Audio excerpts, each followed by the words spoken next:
Good evening. We might make a start, so please feel free to grab a drink or something to eat before we start. So we'll just allow some of our girls to grab their food and drink.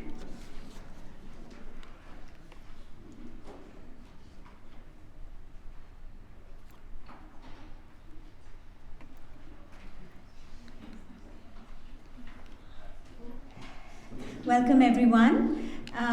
I've had the opportunity to meet many of you before, but for those of you who have not had a chance to meet before this and for our new families, I'd like to start by introducing myself. My name is Lakshmi Mohan. I am one of the deputy principals here at the college and I oversee teaching and learning. We also have today with us our teaching and learning leadership team. So this includes our heads of department, and I'd like to introduce them to you. Ms. Chantel Carter, Head of Business, Entrepreneurship and Performance. Mrs. Kim Eagle, Head of English, EAL and Humanities. Our stars, all of them. Mrs. Angela Lockyer, Head of Creative Arts and Languages. Mr. Brett Steeples, Head of Academic Performance and Pathways, and Mr. Jacques Stemmet, Head of STEM. We also have here with us our Careers Counsellor, Ms. Lou Bromley, and you will have the opportunity to mingle with our heads of department and with Ms. Bromley, ask any questions that you have after the formal part of tonight's presentation. Firstly, I want to thank you. I know we had to reorganize this night because of weather conditions last week. So thank you for your patience and thank you for accommodating a slightly later start. Just to give you an overview of tonight's presentation, we'll start with a welcome from our principal, Dr. Cousins. Following that, our head of secondary, Mr. De Marchelia, our head of years 10, 11 and 12, Ms. Mills, will give you a pastoral perspective. It will then be my absolute pleasure to share with you some key highlights of our Year 12 ATAR results. I'll also talk a little bit about the senior ATAR system and QCE. It's very interesting stuff, students. You can't wait for that section. And then Mr. Staples and Ms. Bromley will come back on to talk a little bit about planning for your post-secondary learning. To finish off, I'll come back and speak a little bit about the senior learning journey. So I'm going to invite our principal now.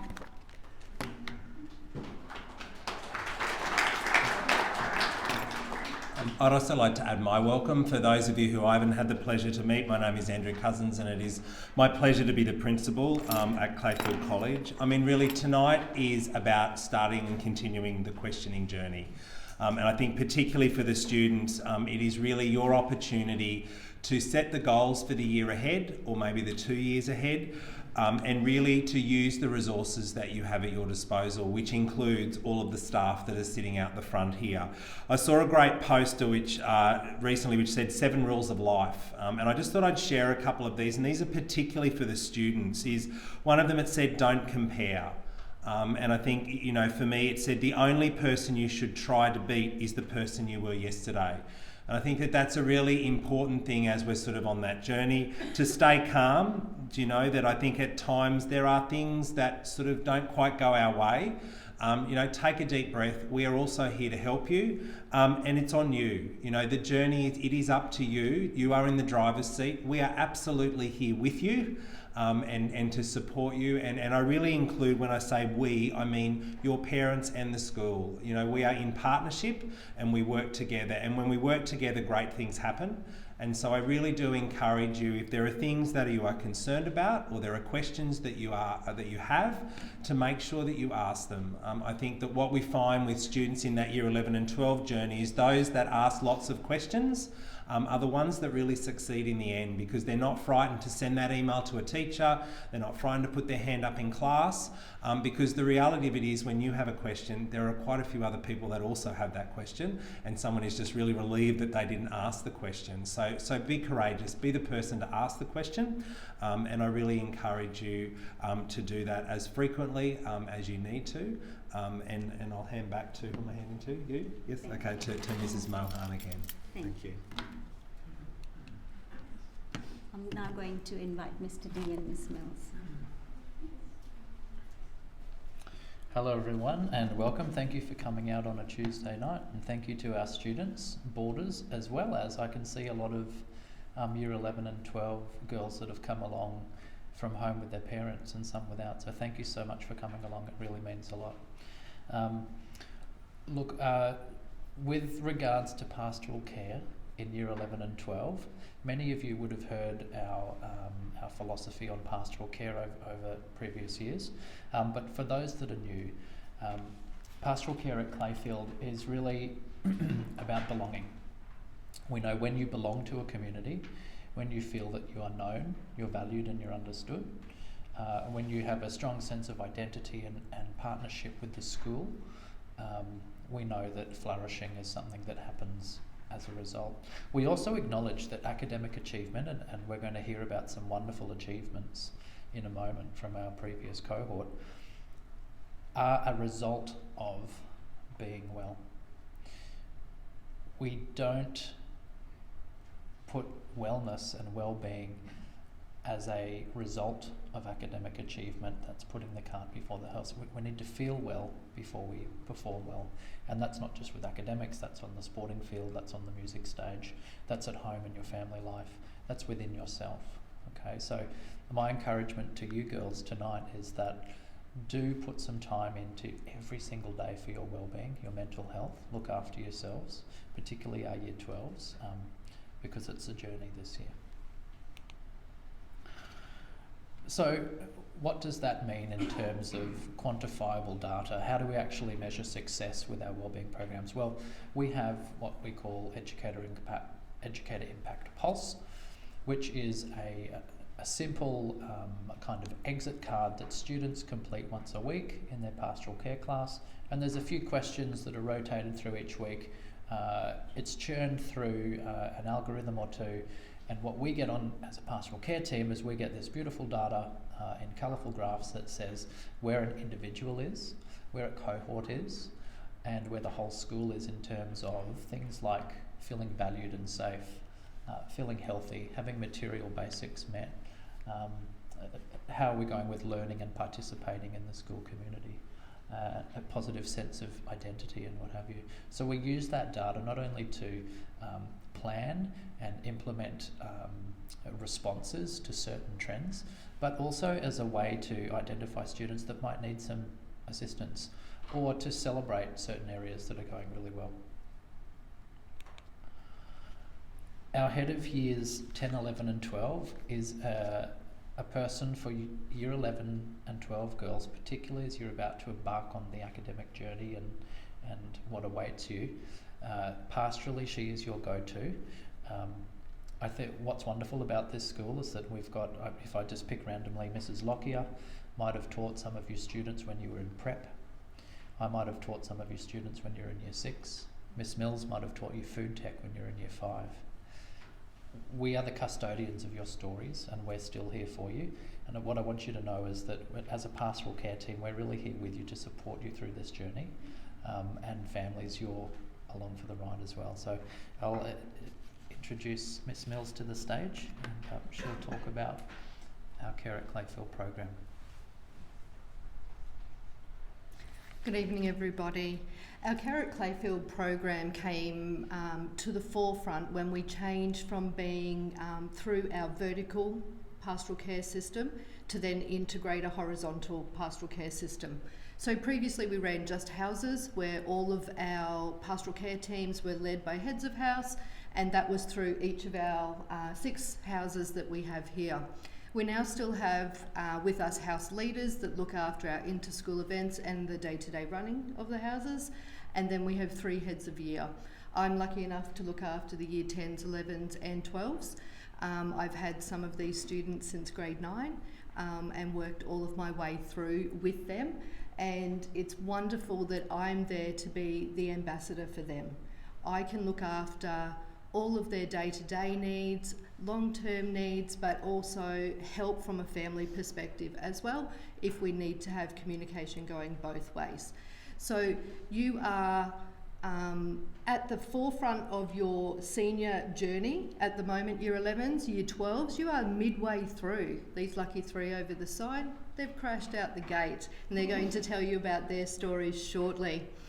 But my job as your head of year is to make sure that there aren't any gaps So I need to make sure your parents are connecting with me, I'm connecting with you and with your parents as well. So I'm your go-to person. If you have issues, parents, I'm the person that you would start with, and then I'll disseminate the information from there or get back to you with any responses or concerns answered for you along the way. As part of what we do, we also, and Year 12s, this is from our leadership retreat, is we work with our students in building their leadership profiles. So start of this year, we had a leadership retreat with our Year 12s, and that was to get them geared up and ready for the year to take on all of the challenges that are ahead for them. So we had an amazing 2 days together. We slept over in the boarding house, we made all of our own food, and really connected with one another, so that this year started off with an absolute bang.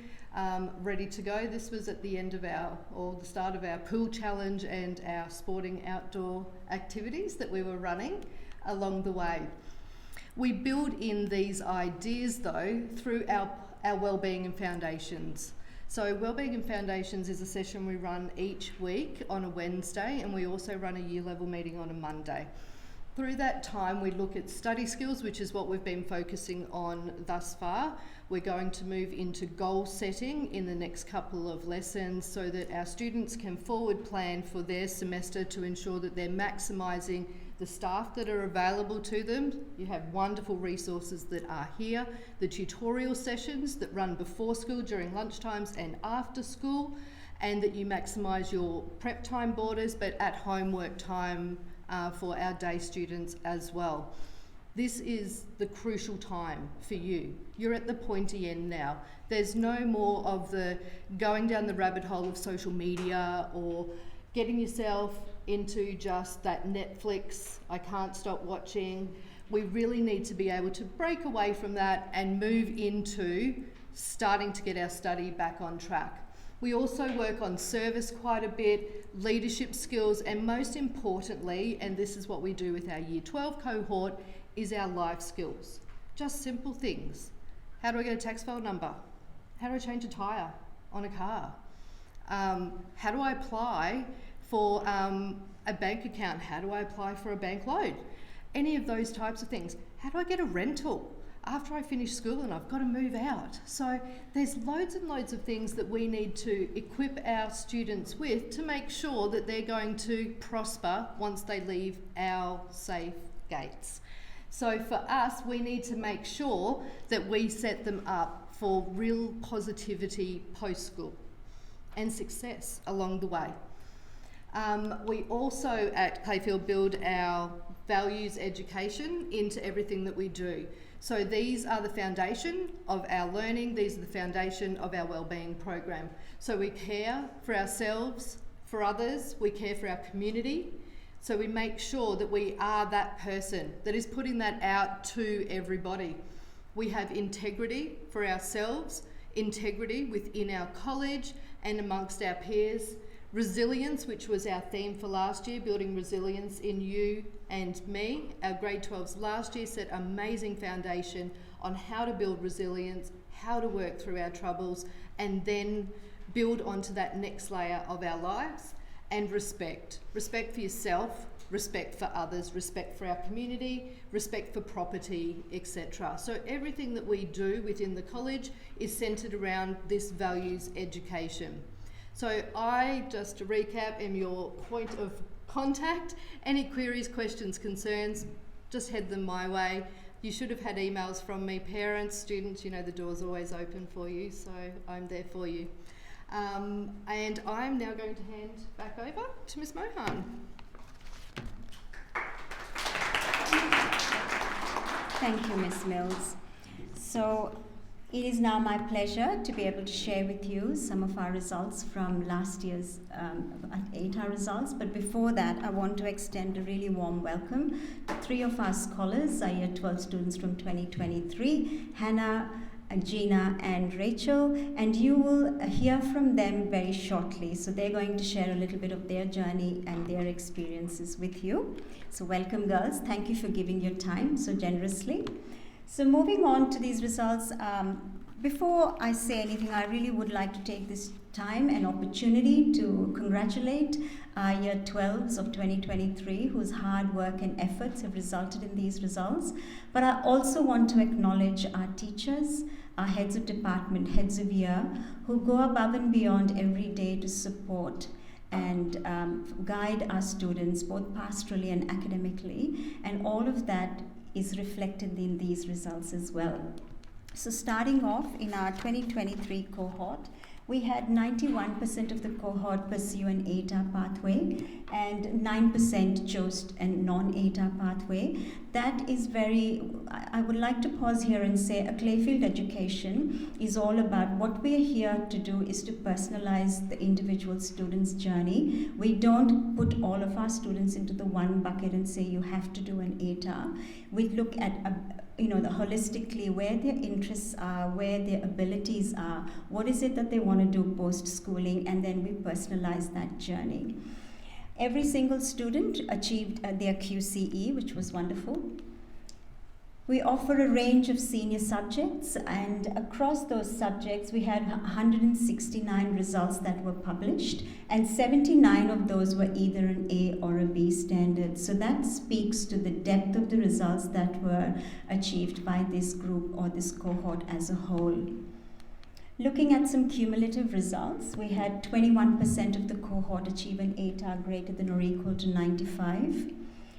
Almost 50%, so 48% achieved an ATAR greater than or equal to 90, and 81% of the 2023 cohort achieved an ATAR that was greater than or equal to 80. If we looked at the 70 plus basket, we had 95% of the cohort achieve in that range. So that again reflects the depth of results that we achieved as a whole, which is also reiterated with our significantly high median ATAR of 90.5 for that cohort. Looking at some individual student achievements, we had 100% in external exams achieved by one student in music and 2 students in English. And we had one student in music that got a perfect score, that was 100 and 100, and that is Hannah, who's here with us today.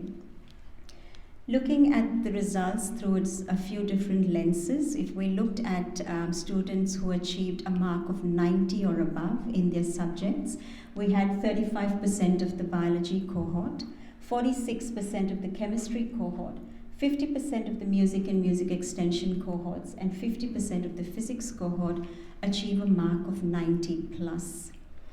Changing the lens and looking at students who achieved at an A standard, the stats are on screen. I'm not going to read through that. So those are the subjects where we had students achieving really high in the upper end, the A standard. And if we compared our results with that of the state, significant performances were achieved in biology, chemistry, geography, music extension, and physics, where we were approximately 1.5 or 2 times the state average for A's. And in business, drama, physical education, and visual art, we performed at about 3 times the state average. So I've just kind of gone really quickly through a snapshot of the results. And now I'd like to invite our scholars. I've asked them to come along today. They've given generously of the time. Some of them have come in between their tutoring at the boarding house, so thank you girls for that. I've asked them to share with our students a couple of tips, things that worked for them as part of their journey, and also maybe things that did not work for them, and so some things that they might like to flag for you to watch out for. So I'm going to allow you girls to choose who wants to go first.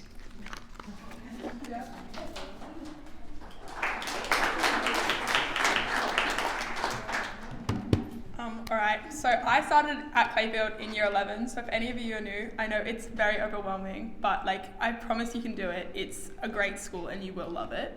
So I have a couple pieces of advice. Firstly, pay attention in class. Kind of shocking, right? But it does help. Learning the content as it's taught makes revising for exams so much easier.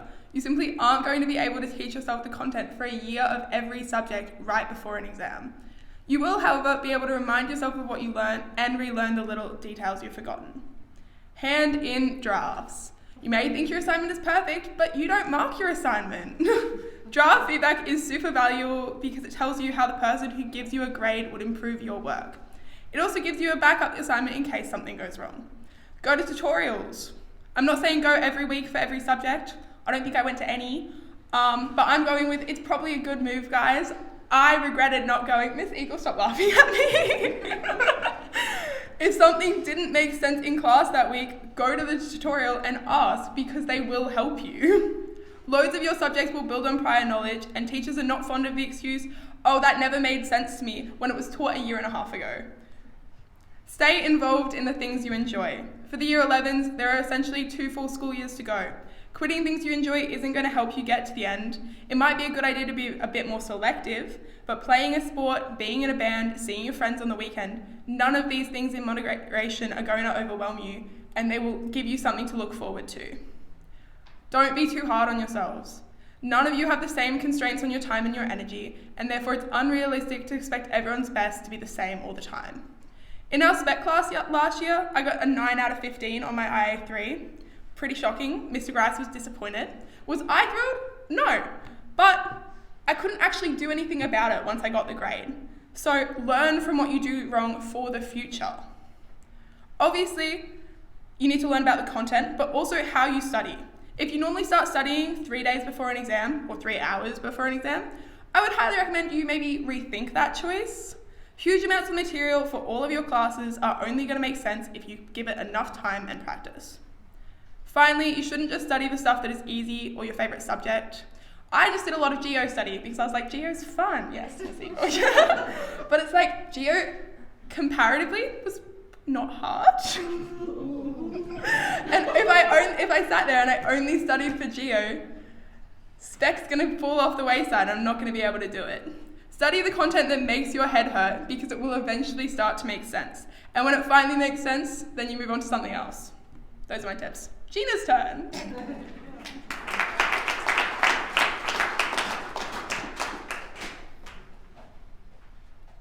Hi everyone. I believe I had 4 main strategies during a grade 11 and 12 that just helped me get through those tough years. My first one was study timetables. Now I know that these don't work for everyone, and for most of high school I thought they were a waste of time too, because you never know how much homework you'll be given in each subject each night. However, when I hit grade 12, I decided to give it a try. I found that creating schedules where I was constantly switching between subjects helped me stay motivated, as whenever I felt like I was losing motivation, I would switch to a different subject to reset my mind. In addition to this, I would save the easier questions for the start of the next session for that subject, so that I could easily get into the flow of my work. Second, get enough sleep. I cannot stress this enough. The night before an exam is so important. If you arrive to an exam on a lack of sleep, your brain will not be fully functioning, which could cost you simple marks from silly mistakes. For me, I know that I need at least 7.5 hours of sleep each night before an exam. My third tip is avoiding distraction. For me, I know I work best at home in my study by myself. It is for this reason that study groups never really worked for me. I knew that I couldn't be productive with my friends so close. Instead, if I needed help from my friends, I would just call them from home to minimize delays in my study time. The other distraction that I know everyone struggles with is their phone. So do yourself a favor and don't have it near you when you're studying, because I guarantee everyone has first-hand experience with wasting hours on their phone. Finally, my last tip is a balanced lifestyle. Mental health and well-being is so important in studying effectively. Your brain cannot handle constant work. In your study session, you must take breaks, reasonable ones. You know what I mean by that. Not hours of breaks on your phone. During my senior years, I also cannot stress how much the social life is so important. Spending time with your friends and going to the movies, doing whatever you like with them, makes such a big difference not only on your mental health but also on your grades, as it can help you to reach your study goals before you reward yourself by going out. Overall, I know that these study tips are not going to work for everyone, but it is always worth a try because you never know what might work for you.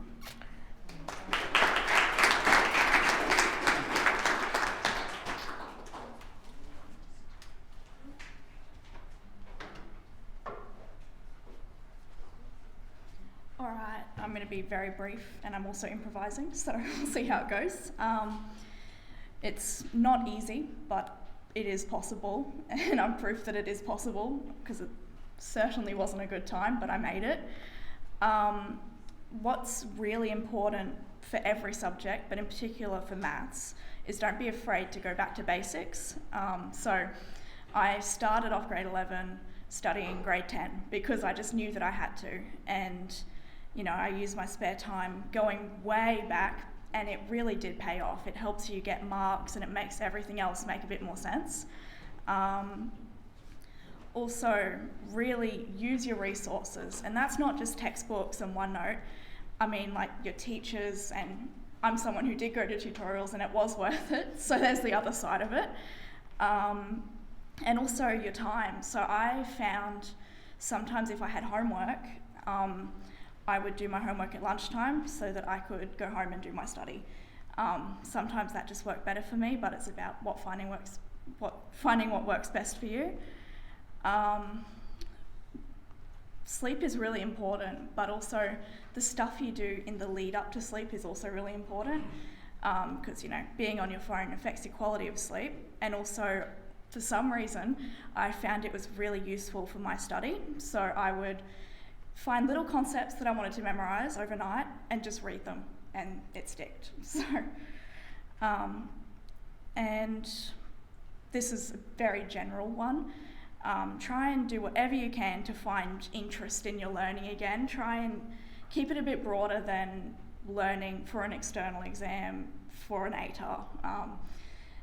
And that's not an easy thing to do, but something that helped for me was for assignments, picking topics for assignments that I was really interested in. So my biology assignment, I wrote about a disease that my grandmother had, which was scleroderma, and that just made it so much easier when you're actually interested in it. And talking to your family about it, watching YouTube, anything you can do to make it a bit more interesting for your brain. So yeah, that's all.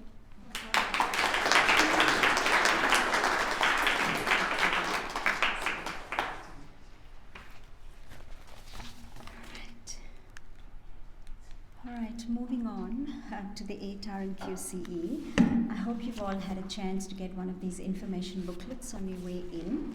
There is a lot of information on the ATAR and QCE in those booklets, so today I'm just going to just touch on the key points. And so when you have time, I encourage you to read through that booklet in your own time and reach out to me if you have any questions.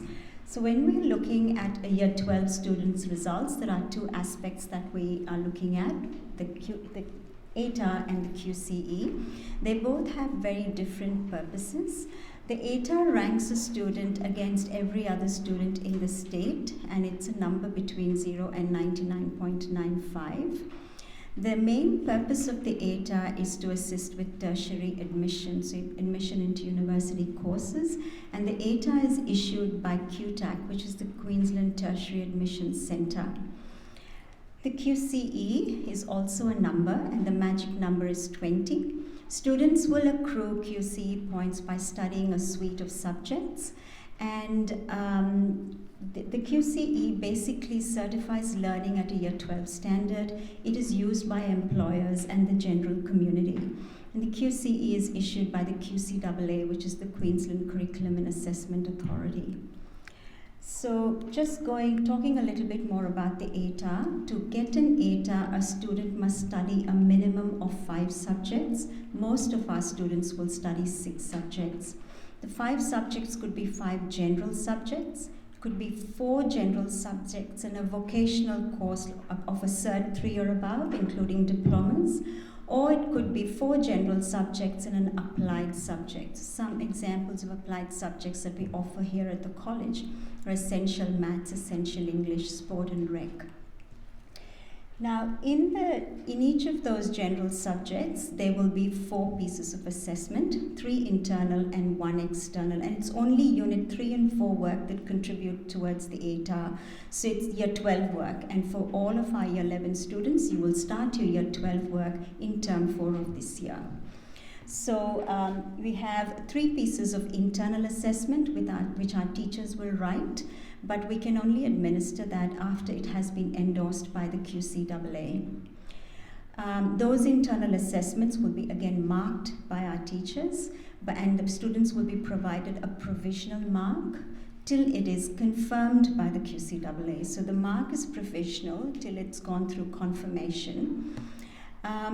When we are marking scripts, we're always looking at ways to support our students. So if we are kind of dithering between, is this a 19 or a 20, we will always look for evidence to support our students at a 20.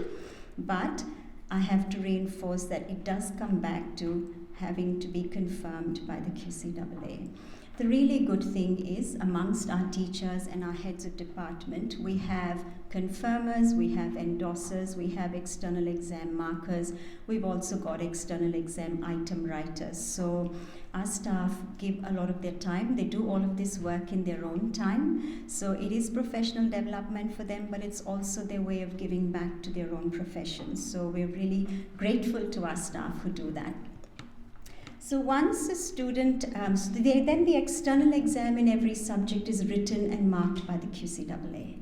In most subjects, the external exam contributes to 25% of a student's result, with 75% coming from the internal exams.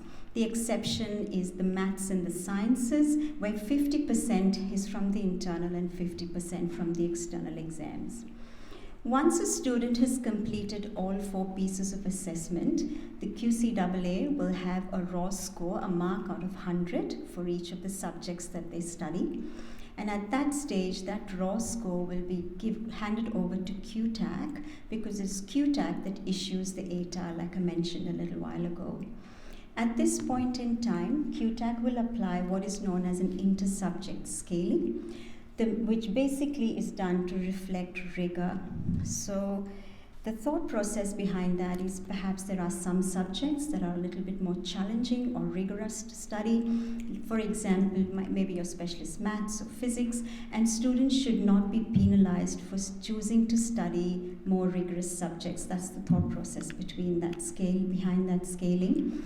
What we do need to remember, though, is the scaling does change from one year to another. So whatever was the scaling in maths methods last year need not be exactly the same this year, because it really is dependent on the cohort performance. And when I say cohort, I'm not talking about Clayfield, I'm talking about the whole state cohort in maths methods. So we just need to be mindful of that. So following that inter-subject scaling, QTAC will calculate, what they will do is they will choose the best 5 subjects for the student. Like I said before, it could be 5 general subjects, 4 general and a vocational, or 4 general and an applied.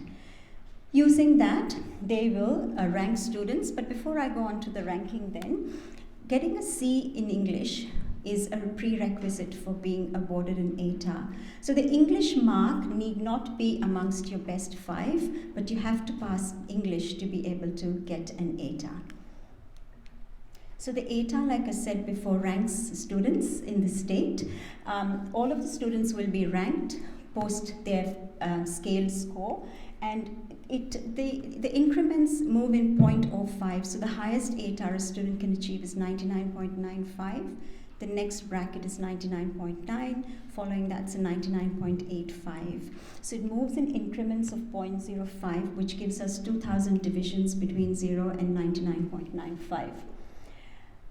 What will happen is once the students are ranked, a certain number of students are then slotted into each of those brackets.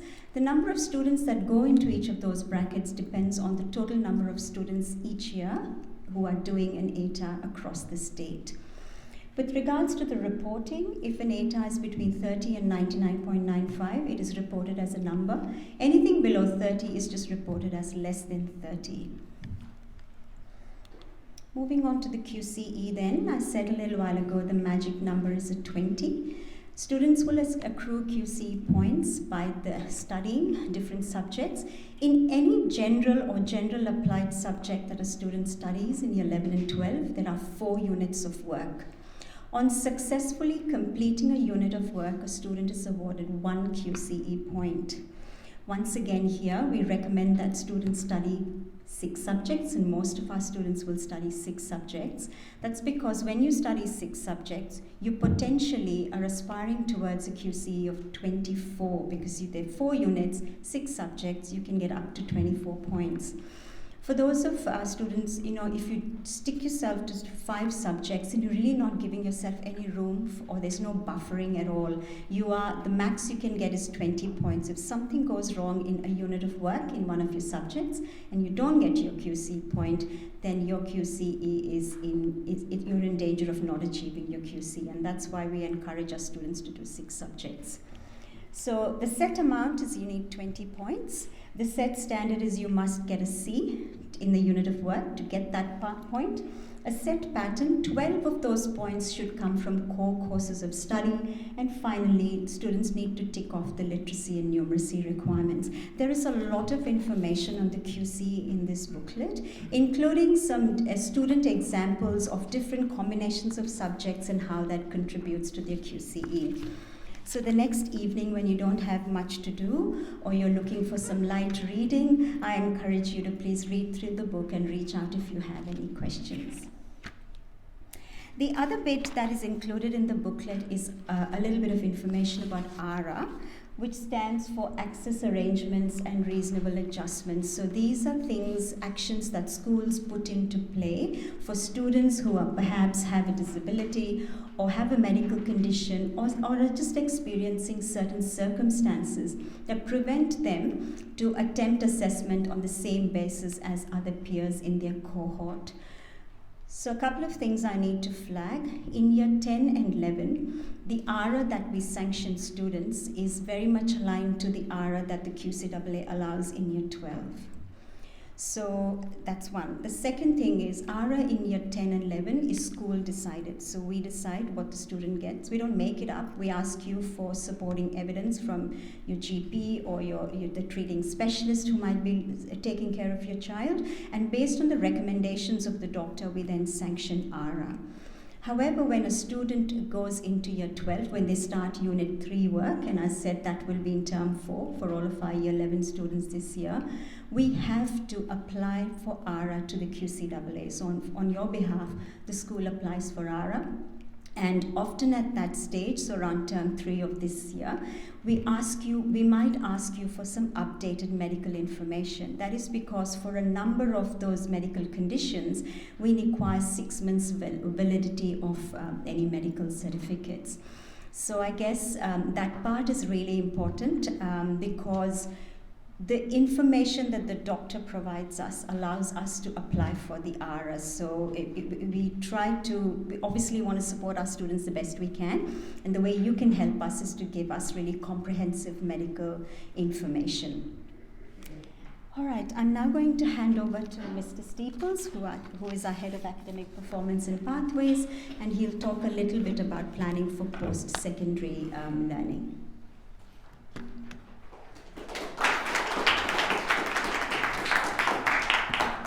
Thank you. Good evening. With Year 11s, we regard you as you've already embarked upon your pathway. So in the Careers Department, we basically view you as people that we need to keep an eye on, to guide, to check on your subject selections, which we went through exhaustively last year. In Year 12, that's really us bombarding you with huge volumes of information from universities, from QTAC, and lots of other places. Now, I want to introduce Mrs. Lou Bromley, who's going to go through the actual nuts and bolts of what we do for you in Year 11 and 12.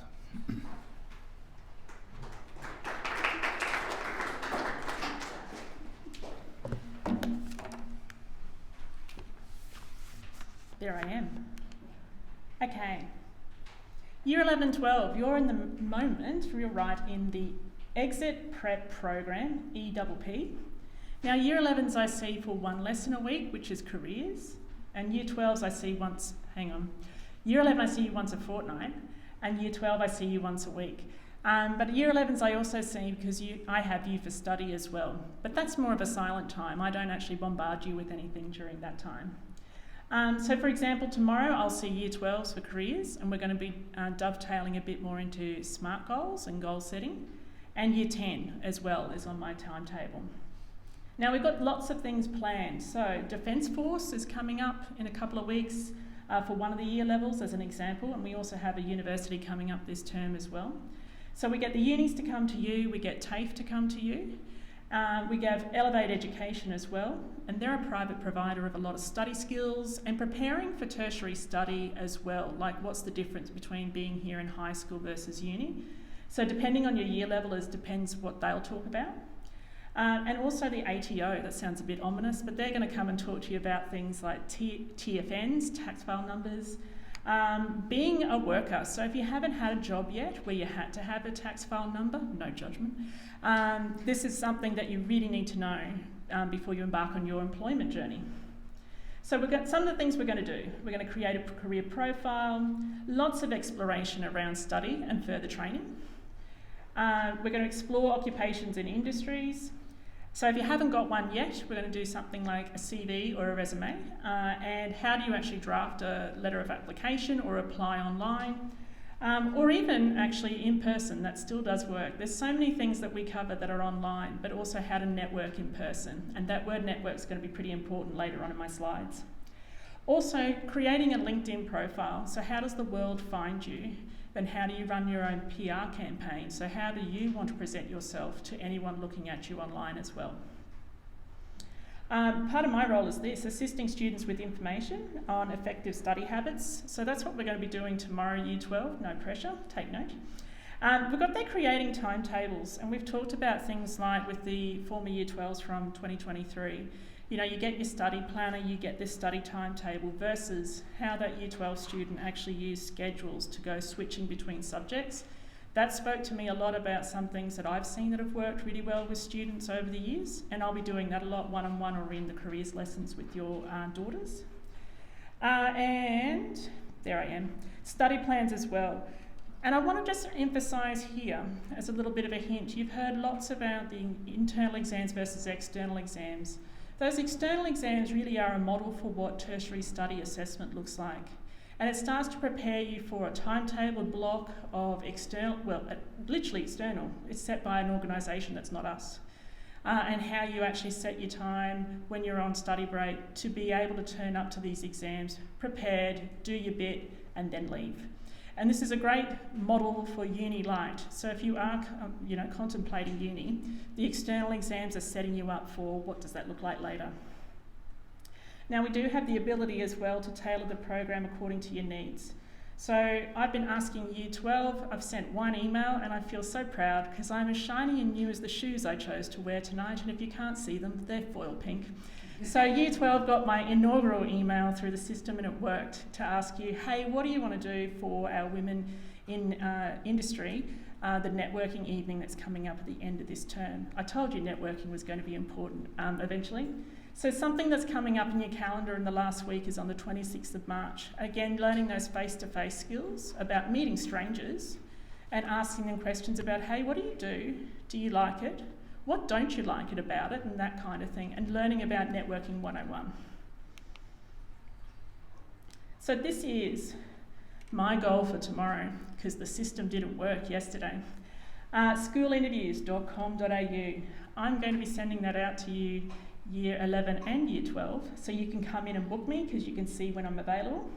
I now have the password that allows me to go in and set it all up. Look out. You are going to get an invitation. It's going to happen tomorrow. Please click on the link. Come and see me. Where do I live? I literally live in the office where we've all been sneaking a little bit of ham and salad wraps in between different sessions. So we are the entertainment lounge behind you. But as you came up the stairs, I literally live here in the LRC. Now, Year 11 students, we're going to commence the formal interviews in Semester 2 this year. Does that mean you can't see me now? No, I'm kidding. You can come and see me if you want to see me. In fact, some students have already come up to me at the end of a careers lesson and went, hey, I'd like to chat. And that is completely fine. We've got out of hours options, so through Teams. So yeah, I know it's death by video chat, but it's so handy. We don't have to commute anywhere and we can talk. So maybe after school suits you better or earlier in the morning, but drop me a line. There is regular email communication. So the tyranny of being part-time is I have to make sure I make time to get into the newsletter, which I now know is called The Collective. New person, I'm going really well here. So I'm hoping that at least once a fortnight you're going to get a careers newsletter as it comes out. It's a link to where our careers hub is online. We've got 2 loaded up ready to go, and it should go into the collective this week. So that is your challenge if you choose to accept it. And now all your parents heard it too. Excellent. Good old UCAT. So part of my Prezzo is a lot of acronyms. If you are interested in medicine, UCAT is an acronym that's going to mean a lot to you. Now this is an exam that is all about different aptitudes, similar to what we were talking about in previously is about testing. They're testing your ability to do things. You can only do it once a year, and we've just got some key dates that have been released. It's going to be, you set a date between the 1st of July and the 9th of August. So to frame that, that's immediately just before ECA holidays, that kind of time of year.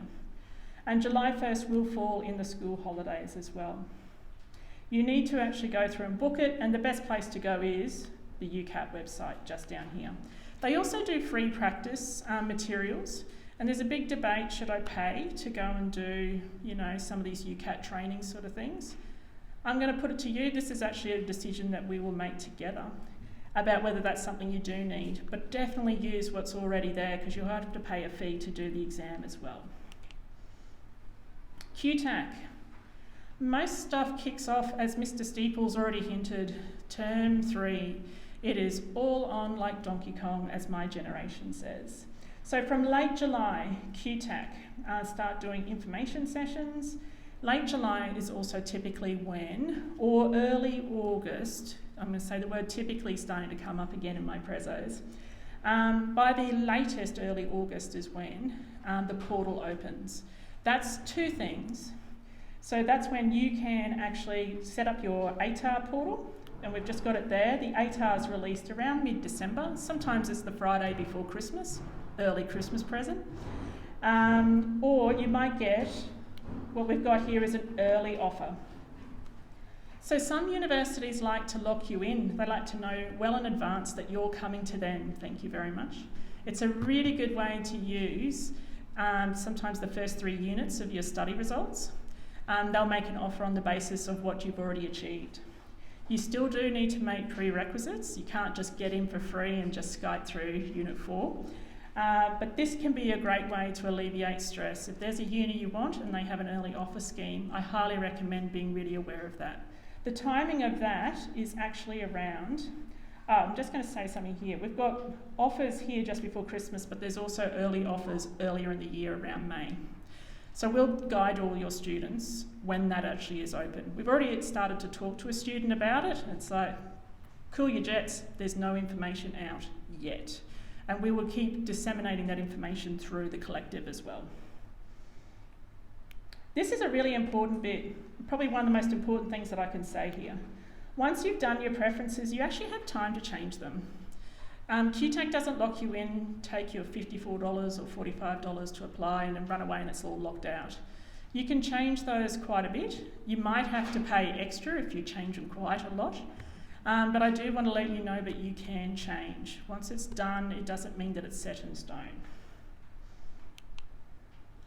All right, the ADF. Excuse me.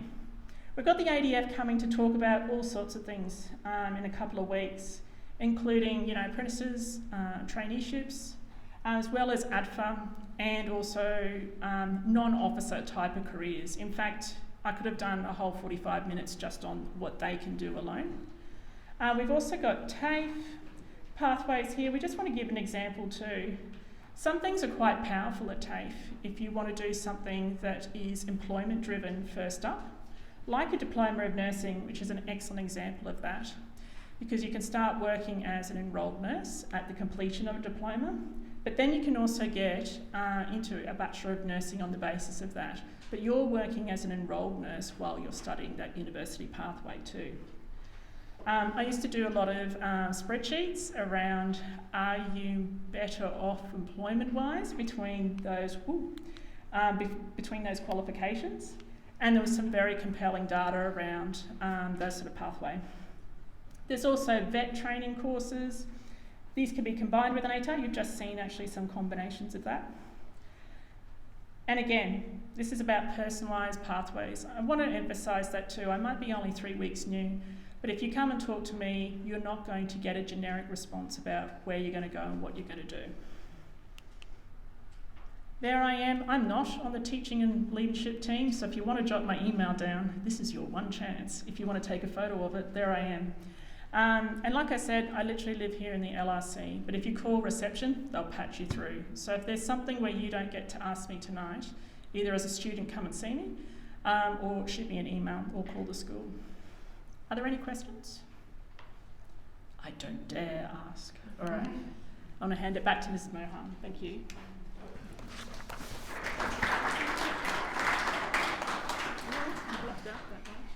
I also want to say that we will make available a recording of this presentation, and I'll email that to all families tomorrow.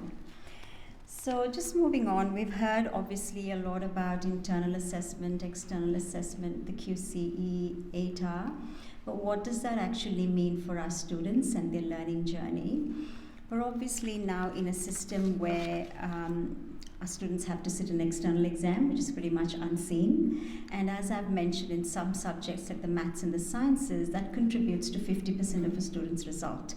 Not only does it contribute to 50%, the content is all of Unit 3 and 4. So it's based on, that external exam is based on a whole year's worth of work. So we're really, as teachers and educators, we want to be able to provide opportunities for our students to engage with the content, give them lots of opportunities to review and recall that content. We also want them to develop skills and processes that are specific to different subjects, and be able to tie all of that together to apply that content and skills in unfamiliar situations like that external exam. So what we're aiming for is really trying to inculcate deep learning and understanding, which allows our students to apply. So there are 3 aspects that we focus on. Firstly, the curriculum. What is it that we need to teach? Then the pedagogy. What are some of the strategies that we use in our classrooms to be able to teach that content? And finally, the assessment, which gives us an idea of how well that learning and teaching journey is going.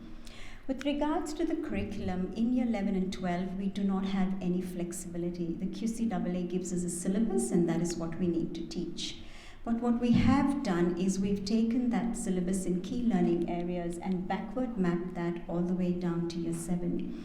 So as our students have navigated the middle years, they have begun engaging with content that will set them up to successfully study subjects in this senior. Of course, we pitch that content at an age-appropriate level. Year 10 particularly is a very strong foundation for the study of both senior, general and applied subjects. So students in year 10, for example, if a student is doing specialist maths in year 10, then they're getting a really good idea of what the study of specialist maths will look like in 11 and 12, and also a very strong foundation for the study of specialist maths. With the pedagogy, we've reviewed the pedagogy, we've refined and developed that to fully prepare our learners, and I'll talk a little bit about some of the focus areas that we look at in our classrooms. And finally, the assessment. Once again, the assessment genres of the ATAR system have been backward mapped to down to year 7, and we do administer that with age-appropriate scaffolding. We introduce the cognitive verbs as early as in year 7. All of the senior assessment is built around the cognitive verbs, and I feel fairly confident that if I was to tap one of our year 9 students or year 10 students and talk to them about a student experiment in science, a hypothesis, a research question, they would know exactly what I'm talking about because they have engaged in that assessment starting in year 7. And year 10 will very closely reflect what the assessment looks like in 11 and 12. Apart from that, formative assessment forms an integral part of all of our classroom practice. So all students will continually engage in formative assessment. That might be revision quizzes, worksheets, that provides really important data for our teachers along the way to be able to provide feedback, but also maybe refine the learning opportunities that are coming up ahead. So what are our three intentions? We want our students to know, we want them to think, and we want them to use. Obviously, we want them to know the content, recall the content. We want them to be able to develop the skills and processes in each subject. And finally, we want them to be able to tie that together and apply that in unknown situations or contexts. We acknowledge that this requires us to provide them with lots of opportunities for revision, for revisiting through years 11 and 12, and we do that. We provide lots of opportunities, and by the time your child sits that external exam, they would have had lots of opportunities to engage with a wide range of questions, a whole suite of assessment genres, with our teachers giving you feedback, written feedback, verbal feedback. So another aspect of our classroom teaching is the feedback cycle. So we look at feeding up, which contextualizing the learning. It is important for students to know why they're learning what they're learning, so making it very clear. The feeding back, which occurs in a whole lot of ways. A lot of the times when we think of feedback, we just think of written feedback on drafts, but there's lots of opportunities to get feedback that are really powerful, like conferencing with the teacher, so verbal feedback, individual, small group, whole class feedback, and of course our draft feedback, which is the written feedback as well. Tied into that is also progressive reports. We've moved away from the generic form of reporting, so we don't just provide you with comments that are pulled out from a comment bank. Across years 7 to 12, we've moved to progressive reporting. What does that mean? When your child completes a piece of summative assessment, obviously the teacher will mark. There will be cross-marking because that's really important, that moderation process. And following that, the teacher will then write a progressive comment that is specific for your child, but also targeted to the genre of assessment that has just been completed.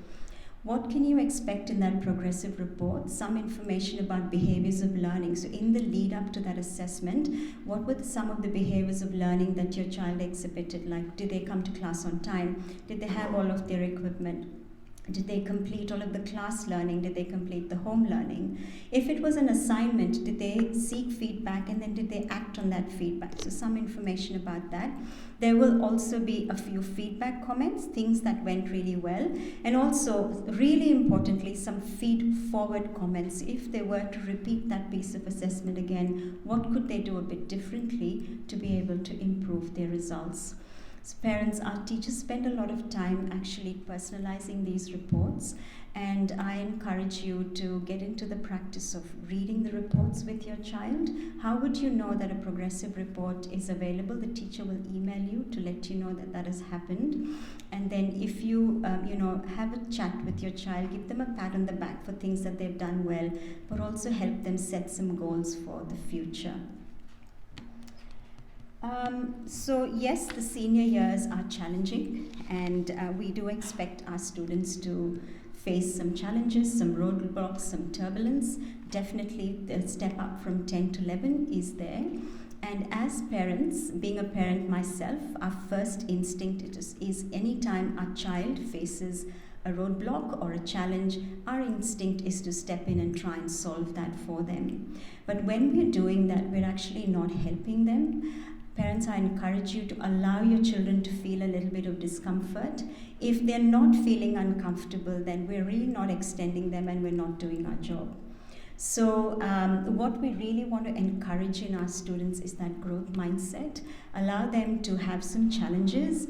True learning occurs when we make mistakes. When we make a mistake, it requires us to pause, reflect, unlearn, relearn, and through all of that, we're really engaging with the learning. And I think that is a critical part of developing some qualities of grit, resilience, and growth mindset, which will help them not only in their schooling years, but also post-schooling in their personal and professional lives.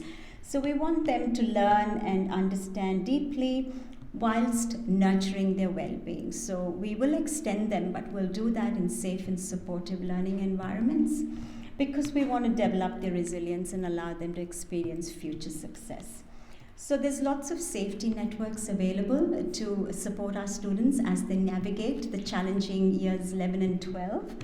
Pastoral support, we've already had Mr. D and Ms. Mills talk about the pastoral support, but what I want to emphasize is the heads of year work closely with your children, but the heads of year also work very closely with our heads of department, with the classroom teachers, with myself. So we don't work in isolation, we really are a team, and we're continually talking to each other to ensure that we provide the best pastoral and academic support to your children. The mentoring program, we have an academic mentoring program. Every year 11 and 12 student is assigned an academic mentor, which is one of our teachers who will guide, work with your child, guide, support and motivate them through their senior years. Year 12 students, you'll retain your mentor from last year. The only difference will be if the staff member is no longer at the school, we'll assign you a new mentor, but we'll do that in consultation with you. Year 11 students, you would have received an email from the academic office on Friday last week. You had till this evening to send through a choice of 3 teachers who you might want to work with as a mentor. If you haven't done that yet, please do that tonight. If I don't hear from you tonight, I'm going to assign you a mentor of my choice. So if you really want to have a say in the matter, make sure I receive that email tonight, please. So, our mentors will work with you to set study timetables, to talk about some organization, whatever it is, to provide you both, practical as well as emotional support. Tutorials, we offer tutorials before school, after school, during lunchtime, Mondays to Thursdays. The tutorials are always here in the upper LRC. I emailed out the tutorial schedule to all families last week. And so I encourage you to reach out, girls, to get that, small group assistance from your teachers, one-on-one. And it really is up to you to take advantage of everything that is offered here at the college, whether that's the mentoring program, whether that's you reaching out to your mentors or you taking the opportunity to attend the tutorials. With the 8-hour meetings, 12 families, you will receive an email from me later this week. I'll be inviting you in to have a bit of a conversation. We'll give you a projection based on an 8-hour projection for your child based on their units 1 and 2 work. So that's your year 11 work. But more importantly, the main focus of that meeting will be some goal setting, which is, some goal setting for year 12 as they enter into the work in units 3 and 4. So the other aspect of our practice, which we focus on, is looking at data. So all of our, it comes back to personalizing that journey. So we want to personalize each student's journey, and for that we need individual student data. And when I talk about data, I'm not only talking about numbers. What I have on screen now is a data placemat. We have a data placemat for every single student from year 7 to 12. Now obviously there's a lot of information there. All of that is fictional because this belongs to Justin Bieber, who is in the graduating class of 2024. So one of our year 12 students. But jokes aside, every student in the secondary school has a data placemat that looks like that, and every teacher has access to a data placemat for all of the students in their classes. I want to quickly go through some of the information here. You will see that there's a little bit of information of the career pathways and what Justin wants to do. He's looking at being a professional musician or a songwriter. We've got his results from Unit 1 and 2. So those are the subjects that he studied, and the results are there. You will see there's a bit of a heat map happening there. The greens are good. And then as we go into the oranges and the reds, it means that's where Justin requires a little bit more support. The heat mapping allows our teachers to really quickly see where are the areas that we need to focus on more than others. We've also got some year 10 results there at the bottom. So getting an overall picture of along the senior journey, what has Justin's results been like. There is space here to put in unit 3 and 4 results. But what I want to also look at some of the pastoral data, which is also really, really important. So we've got some absenteeism data there. So Justin is good. He doesn't take too many days off, but what we can see is seems to have a lot of early departures. So 22 days in semester 1 and 15 days in semester 2. So that kind of sets up a flag for us to think about, is he leaving at lunchtime? Does that mean he's missing out the afternoon lessons? What does that mean for his learning? So there's also the pulse data, which Mr. D spoke about. So how is Justin traveling for all 4 terms last year? If we look at on an average, he seems to be anywhere between positive and great. So we're just trying to get an overall holistic picture of this student and then trying to help them along their journey. I really do want to talk about the bottom section here, which is to do with goal setting, and Ms. Mills alluded to that a little bit before. This data placemat is reissued or revised at the beginning of each semester. So we update it at the beginning of each semester. At the beginning of each semester as well, students will set a goal for every single subject that they study. This will happen through the Wellbeing and Foundations under the purview of the head of year. So let's have a look at some goals. We're training students on setting SMART goals. So we actually are asking them to kind of put down a mark that they're aspiring to or a grade that they're aspiring to. So for Justin, he would like to achieve a 90% in maths methods. And that seems doable because, look, in maths methods last year, his marks were anywhere between 81 and 85. So that is extending him, but it is achievable. Not only do we ask them to put down an aspirational mark, we also ask them to put down a couple of actions that they will commit to that semester, which will help them achieve that result. So Justin has said he will complete the revision sheets that are given to him. He will also go to the weekly tutorials. So those actions are then shared with the classroom teacher, who can then hold Justin accountable. So if he doesn't turn up for a tutorial for 2 or 3 weeks, tap him on the shoulder and say, well, you committed to coming to tutorials. I haven't seen you. Is everything okay? Can I help you? So once again, parents, once they set their goal, we ask them to transfer that into their diaries. So please, if you get into the habit of actually discussing the goals with your students at the beginning of each semester, help them along the journey, but also hold them accountable, as we will here at the college. I think the best results we can get for our students is if we work in partnership. This little timeline is there in the handout. It's just some important dates along the way for year 12s.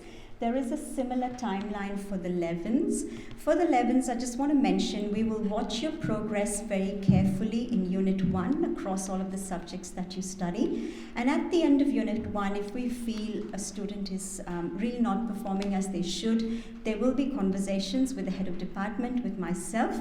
We just want to make sure that we are setting you up for success in Year 12 in Units 3 and 4. So it might be a conversation around, it could be perhaps the effort is not being put in, or it could be that maybe we need to look at some other options. So we will be monitoring that space very carefully.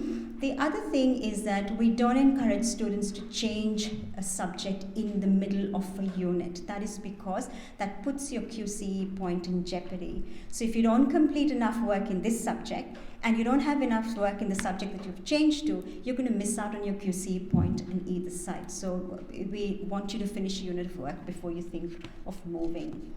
So finally, I thank you for your patience. I realize it's getting close to 8 o'clock. I'm going to wrap up really quickly. But this next section, I particularly want to direct to the students who are here tonight. I want you to think about 3 things: the way you live, how you think, and what you do. And I promise I did not give any hints to the 3 scholars, but they have stolen a bit of my thunder, because a lot of things that I had put in here, it came up in the little things that they shared with you. So I'll be very quick. I want to start with the way you live. So this is, what are the choices you make every day? What are the habits that you put into place every day to help you succeed? I want to start by saying that your senior schooling journey is not a 100-meter sprint. It really is a marathon over 3 years, 10, 11, and 12. And so you have to put habits in place that will help you sustain yourself through that journey, all right?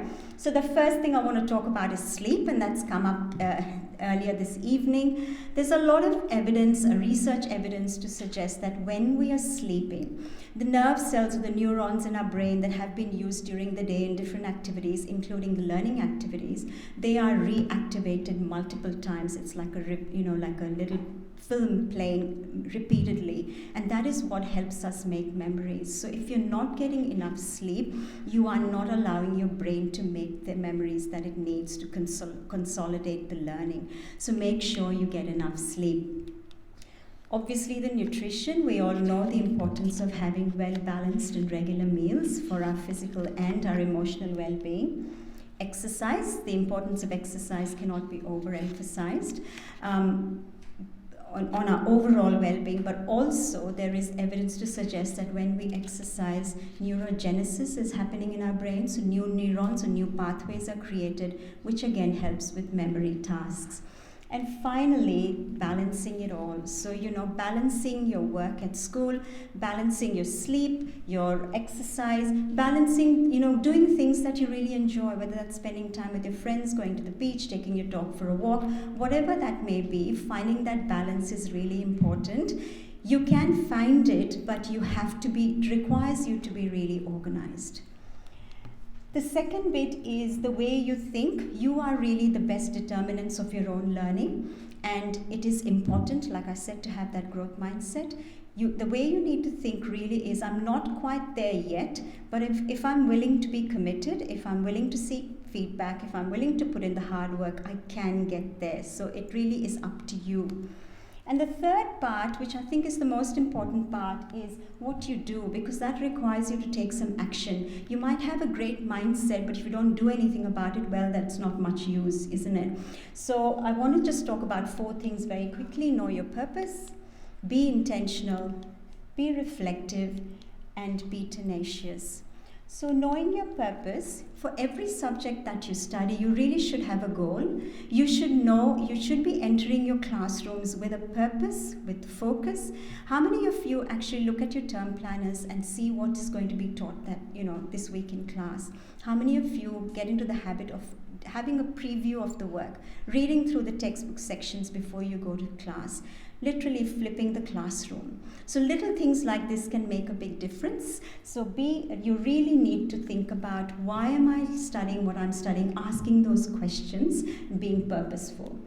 The second bit is being intentional. You should have a plan or schedule, and your mentors will work with you to help you build that. You need to include in that planner some time for study, time for fun, and time for rest. And most importantly, you need to, use your time as you intend to. So if on a Tuesday, your study plan says from 6 to 7, I'm going to do some maths revision, and from 7 to 8, I'm going to work on my English assignment, and 8 o'clock has come along and all you've done is been on Instagram or sent texts to your friends. How many of you do that, girls? Be honest, come on. Oh, good. I have one. Oh, good. 2. Miss Carter put up a hand. All right. So if you've done that, then you certainly have not been intentional with your time. And like the girls said before, don't allow technology to steal your time. Also, you really have to start now. Do not procrastinate. The time you lose now, you're never going to get back. You're not going to get that time back. So you really have to use your time wisely. Start now. Be reflective. Be brave enough to look at your work and learn from your mistakes. That's basically what I mean by being reflective. Ask for feedback. So the next time you receive a draft back from Mrs. Eagle and it's got all annotations on it, what you should think is, oh my God, I love Miss Eagle. She's taken so much time to work through my draft and give me feedback. I now know what I need to improve. Not thinking, Miss Eagle, I hate her. Now she's written all of my draft and I have to start again. So you have to really have the right mindset to reflect and improve. That is what we're all here for, to give you that feedback. So you have to be positive about feedback. In fact, I would go one step further and say, don't wait for your teachers to give you feedback. Go and seek that feedback yourself. And finally, you really have to have the grit, the commitment to work hard, to use all of the opportunities that are given to you, and keep that one step ahead of the other, and you will get there. So I want to finish off and leave you with one thing. So aim high, and you will fall amongst the stars. Work hard, be committed, be focused. We're all here to support you, and you can do it. Thank you so much for taking the time to come this evening. And if you have any questions for me or any of our heads of department, we're here for a little while. Thank you.